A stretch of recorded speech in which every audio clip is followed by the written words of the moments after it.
Шикарный үй сатымға шықты. Қошмамбет ауылында, Жайық деген ауыл бар, наусырықшында. 6 сотық жерде уже біткен жаңа үй, уже евроремонтмен, уже керемет үй. Өте арзан бағада. Кәдімгі 6 сотық.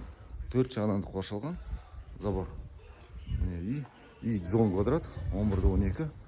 Қазір летний туалет пен душ осы жерде бәрі заңдастырылған, документ маған да бар. Мына үйге документ бәрі бар. Қазір үйдің ішін бәрін көрсетем. Ауласы осындай. Мындай забор. Былай қараңыз, былай.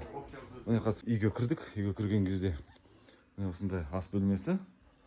Бәрі мебельдер бәрі бірге қалады. Ештеме үстіден алынбайды. Бәрі қалады. Мынау санузел. Осындай туалет душмен. Пожалуйста, міне. Айнасын қара. Міне кірдік. Бүкіл жиһазымен қалады. Мынаның бәрі мындай зал. Мына жерде бір спальня.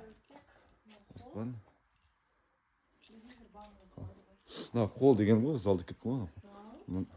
Мына жер тағы бір бөлме. Кішкентай.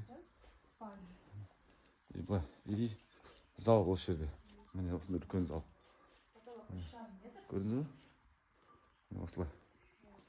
Үй осындай.